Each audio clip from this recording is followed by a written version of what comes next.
David Oldham and David D'Ambroso here with me at the table. David Van is on exciting assignment out there, picking up great stories. I'm sure. Picking up great stories, great vibes. He promised a big one for next week. Are we allowed to talk about a story or no? That's no. Okay, all right. So if you're in for a treat. If you're joining us right now, just lay down on your table and look at us sideways. Duty politics. We're Batman and Robin. We're Sliman, you know. Turn your phone sideways. We could. Turn your TV sideways. You know, some guy tried to. You want to move to the boobs yet? Why not? I mean, everybody's just chafing for it. Oh well, I guess it's about time. So you know how they can occupy a guy's mind. Our notes were to start 45 minutes ago on this. What's happened? Those boobs are buy one see one free. Who said it? I gotta preempt this. I mean, guys, come on. You know, you're only gonna see the breasts you don't want to see. The vast majority of the folks you're only going to see the breasts you don't want to see. That's what's going to happen. That's right. I mean, you know, you're just going to look away in horror. There's going to be no good breasts out there. They're going to be disgusting. I love the picture of the guy with the bullhorn out there protesting the breasts, facing all the women, you know, right out of screaming at breasts with a bullhorn.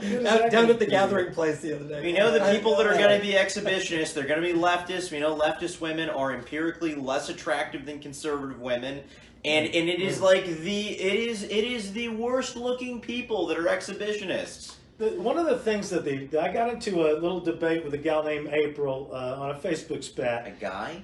A gal named April. Okay. Gal. And gal, sorry. Well, gender's a construct anyway. Sure. So it dawned on me though that they're and you guys will say, well, of course, Tom, you're stupid and slow. But liberal is not a Dave. Liberal is the opposite of progressive. Yeah. And they use liberal progressive techniques like push-pull, aggressive, passive. And so I was explaining to the gal, you shouldn't, as a liberal, you shouldn't be so progressive. You should respect the indigenous customs and mores of the local community. That is, we have a standard in Tulsa where typically the ladies cover themselves modestly. Now, April's supporting the gals want to take off their shirt, and I really think it's obscene to see your back fat. Well, let's stop and clue everybody in, just in case they haven't heard the news. So what happened was the 10th Circuit back in February heard a case and ruled it was the case entitled "Free the Nipples versus Fort Collins." I didn't know that. And that is the name of the case. I don't have the number off the top of my head. You don't even need it. But the point is that they wrote their decision back in February, and it just was introduced, and the city of Fort Collins decided not to pursue it to the Supreme Court. What it said in general was that the breasts of men and women are basically the same. Therefore, it is, because they are the same, it is a violation of the Equal Protection Clause of the 14th Amendment to then discriminate against women.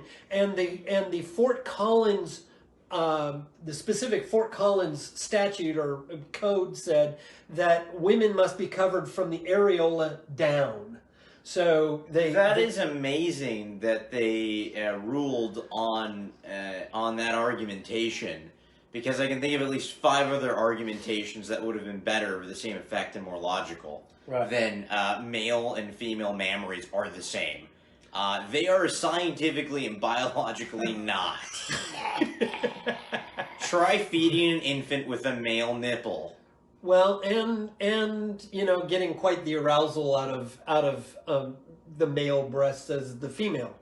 I don't know. I mean, I'm not a female. I'm not gay. So it's not really about whether they are the same or not. It's about what are existential community standards. We start at a place. It's not like we're at a blank slate here where we don't know, should women walk around with their breasts or not? I don't know. Let's have a vote. We already live in a world where for 200 years, the women are modest about their breasts. Now, there's a political event They purposefully came out to raise awareness about their tits. My political views, says April, my political views have nothing to do with what I want to wear or not want to wear, which is total bullcrap. The only reason I met her on Facebook to argue was because she was pushing her political views about what she thinks should be legal to wear or not wear. And this is the deception of the left. They pretend like, oh, just want to walk around and take my shirt off. And when she lifts her shirt and shows me her ugly back fat and I respond, she says, shame on your response.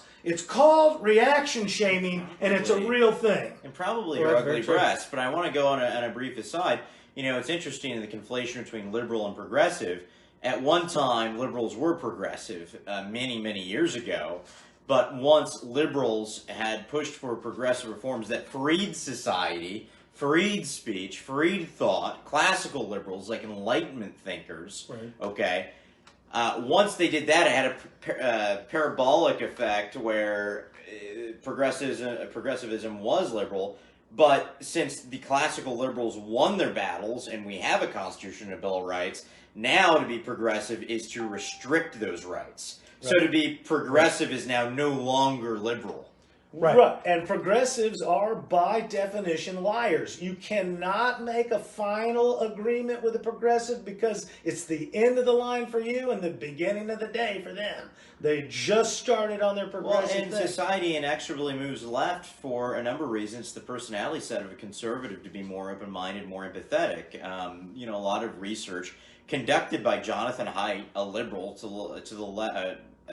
a modern-day progressive, to the left of Bernie Sanders, self-avowed, okay? His research indicates that leftists have far less empathy than conservatives. So what does that mean? When they ask conservatives and leftists to define the beliefs of the other side, what they find is that leftists are far more likely to attribute malice to belief than conservatives are, to attribute malice to leftists. They're far more likely to absolutely get the beliefs wrong, to absolutely misunderstand them, and that conservatives generally understand. Both sides exaggerate the views of the other side to some extent. Right. But the left exaggerates more, assigns moral impurity more to the other side than conservatives typically just think, liberals are a little bit mixed up or they come at it from a different approach. So what does this create? It creates a situation where, you know, and also Jonathan and I discovered that conservatives are more polite. We want to avoid conflict more, give people the benefit of the doubt, and we understand empathetically where liberals are coming from. They don't. So they feel like they've got a moral crusade. They are on a literal crusade, and you're evil. Everyone that disagrees with them is literally Hitler. This is why you see this accusation levied so often. They actually do believe it. Sure. And independent-minded people and conservatives find it absurd. It is. Leftists don't. They think nothing of it. And why do we not call leftist Stalin more, or accurately I Hitler? try to every chance I mean, Hitler is a leftist. I mean, he's a National Socialist. He's got a socialist. So we don't. And so it creates a situation where we find their positions somewhat reasonable, somewhere within the realm of reason, even though we disagree with them. Whereas the left does not find our positions within the realm of reason. And so we always move left. They can always move us. Like you're saying, the progressive. They're saying, well, just this one thing. Have you considered how they feel about this? Can you make them feel better? Well, the thing is that we move left. we go to feelings on that one because lawfully we're not allowed to go there. Right. Because again, when you go to these leftist positions, they are unconstitutional at their core. Right. And that's because every single one of them requires a subjection of your rights, a selling away of your rights to be in subjection to move away from the literal strict constructionalist interpretation, the literal interpretation of the Constitution. Sure.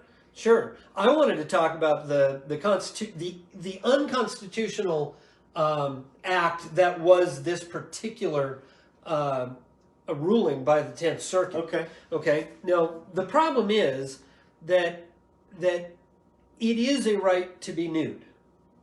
It is not a right to be nude in public because that affects others. And that right or that privilege can be given or taken by the populace of a particular area. The problem with the 10th Circuit is that they do not allow the local communities to decide what kind of a community they will be. It's a 10th Amendment violation. So it's a 10th Amendment violation for them to even get into it.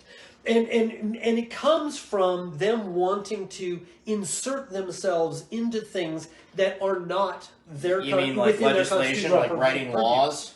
Well, yeah, like they laws basically that wrote a law. they're not allowed to. Yeah, they did it to in write. California, Proposition 8. You know, the people of California voted no gay marriage. A judge came in, wrote a law essentially as it from the bench as a judge in the judiciary. He wrote a law and said, "Nope, I don't care what you guys said. Well, and we have gay marriage." So and we've talked about it here. We've talked about it here with the actions of our Attorney General, with the opioid drug cases and things like that. Right. So this is throughout, especially within the legal system.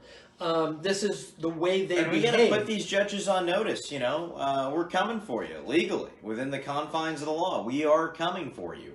You think that you can sit here and act as two branches, act lawlessly and unconstitutionally, suspend the Constitution at your whim, and face no reprisal? That's not true. And the winds are changing. Coming, and realize that these judges, though they serve a term, some for life. Remember, the Constitution in the Article 3 says that they are permitted to serve during a term of good behavior. That's right. And that is not, and it might be Article 6, but anyway, they are not in good behavior. In this particular case, it's 2 versus 1. One got it right. The other two are not in good behavior. Violating their oath of office, violating separation of powers. That's not good behavior. So we need to raise awareness of name recognition of these judges so everybody can know which ones are doing well and which ones I'm working on something, Now, guys. mind getting ready you, to officially announce it. We're going to make all of these judges famous. Make them well known to the public and their unconstitutional illegal acts well known. Well, and the good ones that are doing well too. We need to know that. Yeah. But here's the other thing, and this goes even further, because the state wants to dictate whether a community could go topless or not, and the state wants to dictate it when it's a community issue. So you take it down to the community, and the community can decide, okay, no, we're not going to have topless all year long, but we're going to have a festival. We're going to invite everybody in. We're going to celebrate it for one weekend a year or something like that, or a week, and they can do that. Yeah, that Canadian weekend. That is all right. You don't have to bathe or shave, or you can be naked. But yet, it comes down to public opinion of the local standard. Right. And the thing is that they can't be dictated from higher up, which is where everybody who's a real activist who doesn't ever want to see back fat or boobs will go, because the higher you go, the more people you affect and the wider the area you affect. It's wonderful, that solution, the constitutional solution.